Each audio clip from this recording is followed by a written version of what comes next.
Hi, everyone. I'm Elaine Quijano. It's good to be with you. Thanks for joining us. The Pentagon is sending troops to Kabul to help in the partial evacuation of the U.S. Embassy. The State Department and the Pentagon have confirmed the deployment of some 3,000 troops as the Taliban continues its offensive. Early Thursday evening, CBS News confirmed the terrorist group has taken control of the city of Kandahar. That is the second largest city in the country and the 12th provincial capital taken by the Taliban. The Pentagon addressed the situation earlier. The security situation continues to deteriorate in Afghanistan. And as I said before, our troops will, as always, have the right of self-defense. But this is a narrowly focused mission to help with to help safeguard an orderly reduction of civilian personnel. Dan Lamothe joins me now with more. He's a reporter covering the Pentagon and the U.S. military for The Washington Post. Dan, thank you so much for joining us. I mean, these are fast-moving developments. First of all, what is the significance of Kandahar falling under Taliban control? The fall of Kandahar is a significant moment. One, it's a very large city. Two, it also is a significant stopping point between Pakistan and Kabul. So as the Taliban continues to isolate Kabul, it's going to be more and more difficult for Kabul to remain secure as well. So our David Martin of CBS News said that the plan to evacuate personnel out of Afghanistan had been in place for 2 weeks. What had you heard? What does that tell you? I think that means that they very well could have expected this was a possibility. I don't know if they thought it was the most likely possibility 2 weeks ago. Things have obviously changed very quickly because it's not just the 3,000 troops going to Kabul. It's another 35 they're putting on standby in Kuwait and another 1,000 that they're setting to Qatar as a response to prepare for the incoming Afghan interpreters and others who have assisted the U.S. military over the years. You know, Dan, I wonder, I mean, this had to, of course, have been anticipated, but the pace of this really seems to have accelerated, this Taliban offensive. Can you talk a bit about that? What had you been hearing from your Pentagon sources about the way in which the Taliban was going about this offensive, which, again, was expected given the time frame was public for that U.S. troop withdrawal? Yes, if you go back to June, there was a U.S. Intelligence assessment that was pretty widely reported that said within 6 months to 12 months of the U.S. military leaving, which is expected at the end of this month, that Kabul was in danger of falling. It wasn't a certainty, but it was a fear that they had. It was an assessment that they saw as a possibility. This week, the Washington Post first reported that there was a new assessment that said within 90 days that Kabul could fall. So things picking up speed very quickly. What we've seen is the Taliban encircle provincial capitals, and that took time. And then one by one, you've seen all of these capitals begin to fall over the last week or so. All right. And just as our viewers are kind of hearing this news, I wonder if you could talk a bit more. You touched on this a moment ago, but just can you elaborate on sort of the strategic significance of Kandahar falling? Because we now have got a map that kind of shows that proximity to Pakistan that you were talking about, Dan.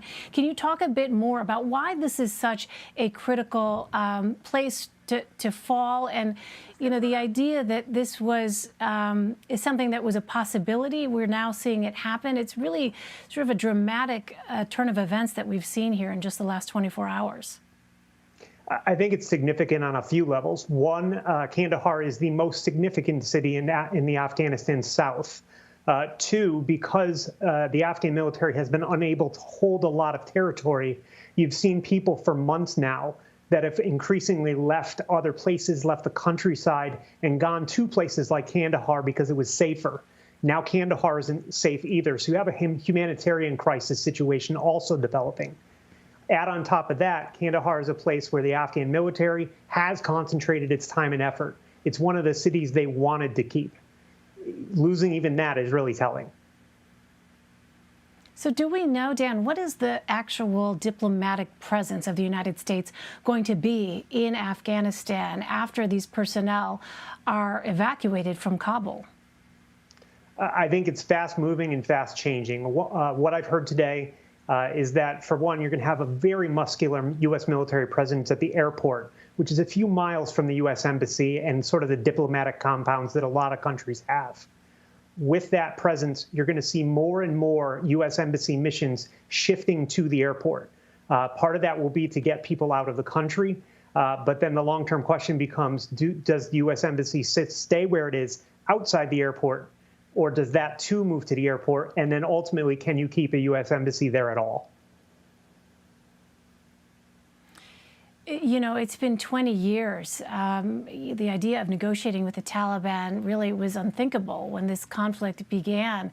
But what will be sort of the legacy is perhaps not the word that I'm looking for at this moment, but, you know, for many people in Afghanistan, I cover the Bush administration, the promise was made to them that democracy was something that was within their grasp, that the presence of U.S. forces in Afghanistan would help to bring about security and safety, particularly for women and girls.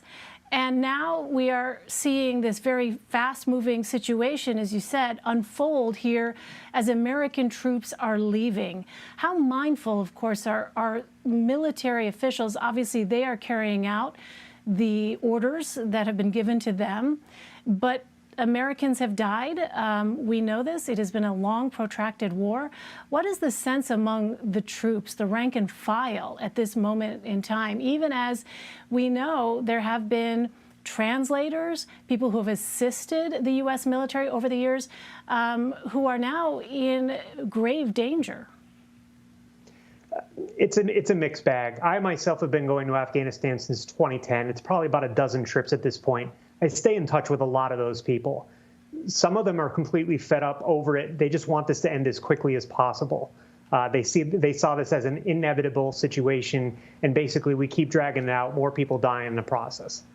A lot of other people, you know, they want it to end, but they also think that the way that this has occurred over the last 90 days, 6 months, even a year or two, has really made things even worse than they otherwise would have been.